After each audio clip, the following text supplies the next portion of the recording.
Éric Cantona est ce soir dans le téléfilm Le Voyageur sur France 3. Véritable légende vivante du football français, celui qui est devenu comédien a vécu une histoire d'amour avec la sœur de l'un de ses anciens coéquipiers au sein de l'AJ Auxerre. Aujourd'hui séparés, ils ont donné naissance à 2 enfants.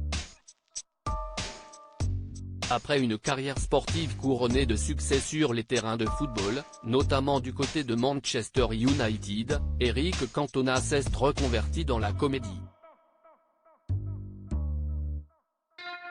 Au casting de nombreux longs métrages qui sont sortis au cinéma, l'ancien international français était également la tête d'affiche de la série baptisée Le Voyageur sur France 3. Dans cette fiction, Éric Cantona incarne le rôle de Tom Bareski. Ce dernier est un commandant de police en disponibilité, qui continue de faire son travail en marge de la procédure, en enquêtant sur des affaires non élucidées.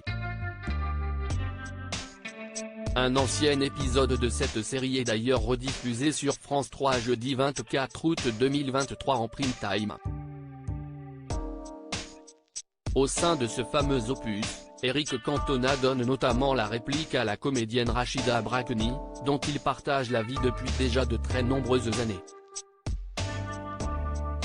Pour rappel, les 2 acteurs se sont mariés le 16 juin 2007, après s'être rencontrés sur le tournage du film intitulé L'Outre-Mangeur.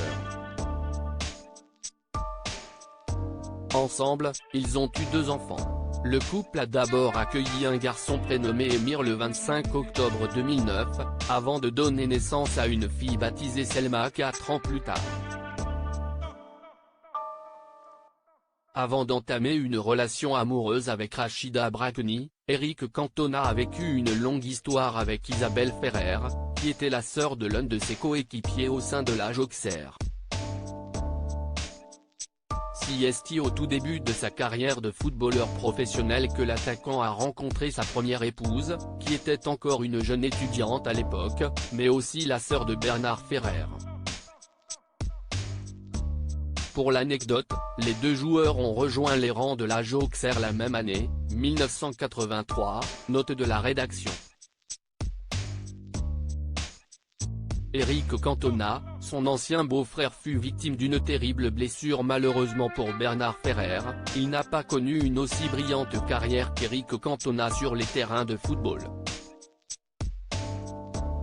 Milieu offensif de formation, il était un cadre de l'équipe d'Auxerre dans les années 80, jusqu'à ce qu'une terrible blessure l'éloigne des terrains en 1987.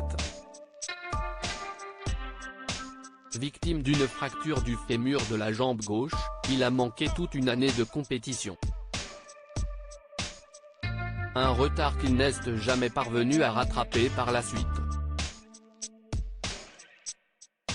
Après être passé par les clubs de Brest et de Toulouse, Bernard Ferrer a finalement achevé sa carrière de footballeur professionnel sous les couleurs de l'Olympique de Marseille, qu'il a aidé à faire remonter en première division dans les années 90.